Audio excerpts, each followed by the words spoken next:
Hi everyone, it's me, Tim. Today I want to talk to my fellow game developers. I know this is Friday. This is not going to be my typical Fun Friday video. It's not sad, it's just a little more serious, and also I'm not talking about the game development process. What I want to do is talk to my fellow game developers about kind of mindset. I don't want to talk about game development process. I don't want to give you ideas for games or tips on how to organize your design or smooth out the development process. It's more about how you should think about things. And I can give you the short answer up front if you don't want to watch the whole video, and that is this. I know you want to make the perfect game, but there is no perfect game. And if you want to stop there, go right ahead. I will get into a lot more detail. If you've watched all my videos, even if you've just watched some of my videos, you know I talk about how complicated the whole development process is. I talk about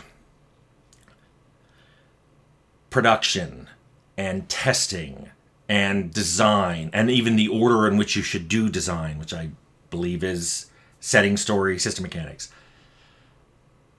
I talk about marketing. I talk about talking to the press. I talk about going to conventions. I talk about working with artists and working with programmers.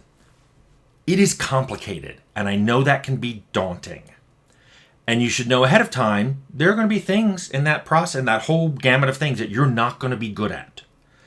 Conversely, though, there are going to be some things that you are great at that no one on the team, maybe no one at the company, is better doing than you. Both of those things are things you should think about.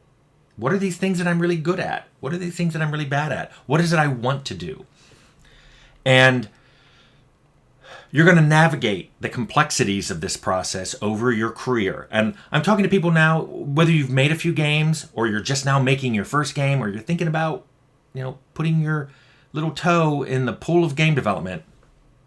All of this complexity can sound super daunting, but you will be okay. You'll be fine. But I want to give you a little bit of advice. I've hinted at it here and there in my videos, but here it is. Don't just watch my videos. Read the comments. Read all of the comments. Most of the people who watch my videos don't read any of the comments. I'm not talking about just a few, because there are people who will literally post something and it's almost word for word what the person who just posted in front of them posted, or an hour ago, or 2 hours ago, or the pinned comment. And that made me realize nobody's reading the comments, but I'm just telling you, game developers, read the comments, because there is gold in there. Absolute gold. Just mixed in with all those rocks are some really amazing diamonds. And if you can find those and they speak to you and they're relevant to what you're working on, cherish them, because you will never get more heartfelt, direct, unfiltered feedback than a gamer talking about some topic that they really, really love. But what's more is, and I've talked about this, you're going to notice how people believe so many different things. Some people believe things that shouldn't belong in the same brain. It's very hypocritical things. Like, I don't like stealing, but I like that stealing. Or I think things should be this way, unless it affects me, in which case it shouldn't be that way at all. But you also find people on opposite sides of a topic, and they believe it passionately. Go to my videos on encumbrance or fast travel or quest markers, and there are people on both sides who passionately believe that those features belong in a game or should never be used in a game. They don't recognize the other side, or they think the other side are idiots, and they explain why they feel like what they do, and it is passionate. It is wonderful to read it. And what I'm telling you as a game developer is use that. Don't reject these things. Don't ignore them. You can use that passion and those beliefs for your games. You can use it to make interesting worlds. filled with all kinds of people and factions who help each other and oppose each other.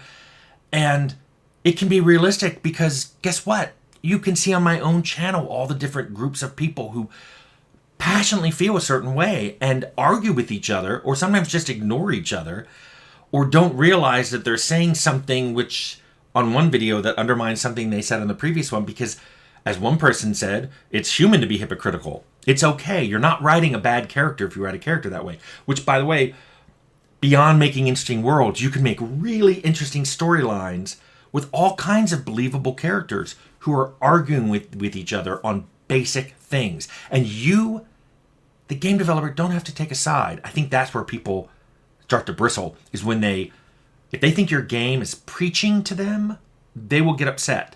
But if your game simply presents a problem, presents an issue, whether it's a social issue or a political issue, an economic issue, and there are people on both sides of it, and they really feel strongly about their side, and you give them believable reasons to be on those sides, you're going to make a way better game. And of course, once you do all that world building and characters and story, now you make new mechanics that support all of that, which is the whole design process I've talked about. And it can start right here and right now by just looking at the comments on my videos. I've said many times, I read all of them, and I do. There are times I don't respond. Sometimes there are whole days I don't respond, either because I'm too busy or the comments are so wildly amazing to me, I don't even know where to start in a response. But I still read them and I still enjoy them because the comments, and by extension, the commenters on these videos, are amazing. Some people write heartfelt missives that are super long. I'm scrolling my screen to read them all. And they're even saying, I don't think anyone's going to read these, which some people do, I think, to try to get me to respond. But some people write what seem to be like a thesis on an idea.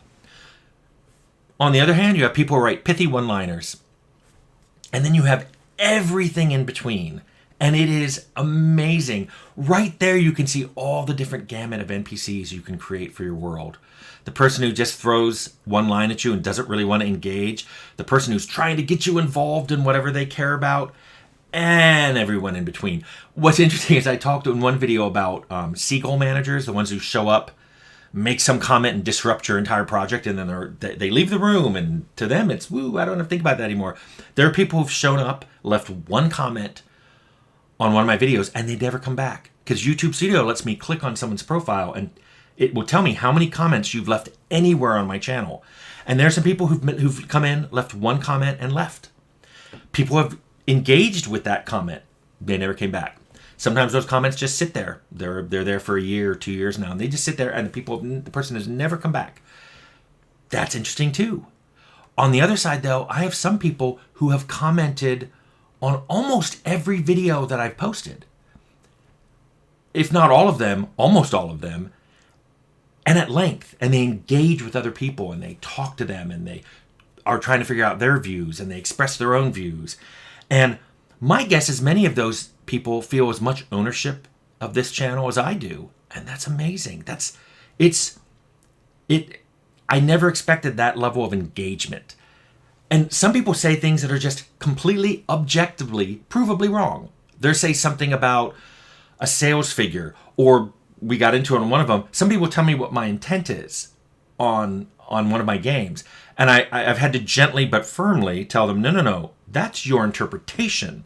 My intent is this. Your interpretation is this. Neither of us are wrong. And it's interesting because when they say something that completely conflicts with something you believe, a lot of people want to argue. Get in there and argue it out. I think you can do something much better than that as a game developer. You can try to understand why they feel that way. You don't have to agree with them. You don't have to defend them. But you really should try to understand why they feel that way.